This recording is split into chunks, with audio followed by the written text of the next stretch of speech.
สวัสดีครับ I'm Point, a mental health coach with the Thrive program.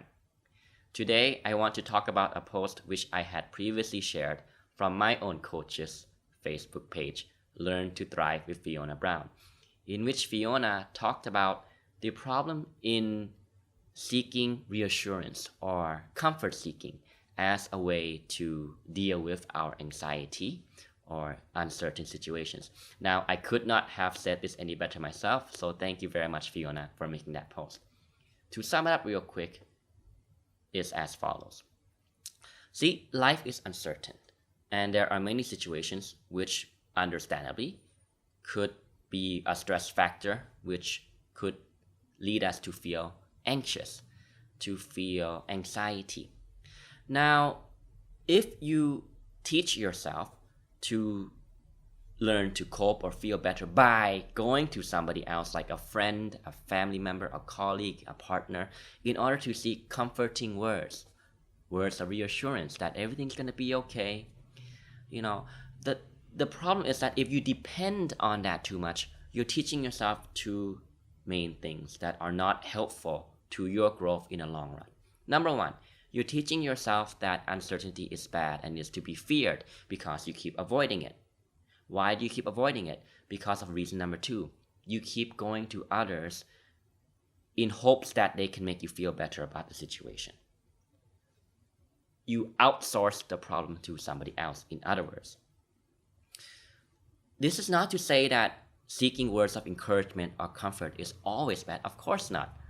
As the post said, a hug is always welcomed.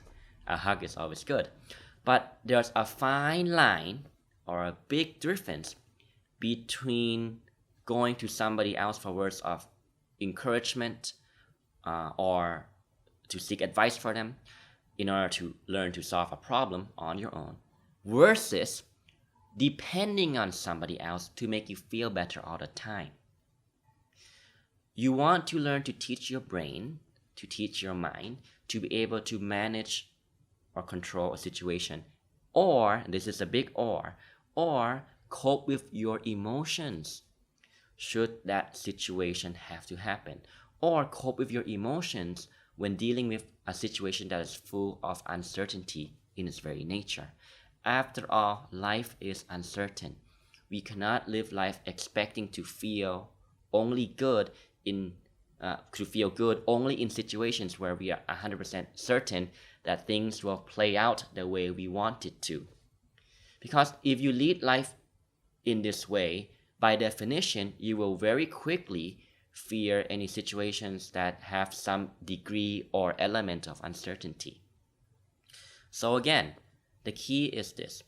If you depend on other people too much to feel good, to get and seek comfort or reassurance, you're not teaching yourself the crucial life skills to deal with uncertainty in a healthy way.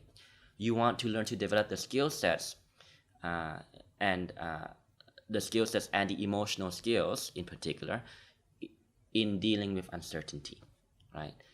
Learn to accept that life is uncertain, and sometimes uncertainty isn't always bad, and it's not always something to stress about or create unnecessary anxiety over. So I want to share that as food for thought today. Thank you again, Fiona, for making that post. I will see you next time. สวัสดีครับ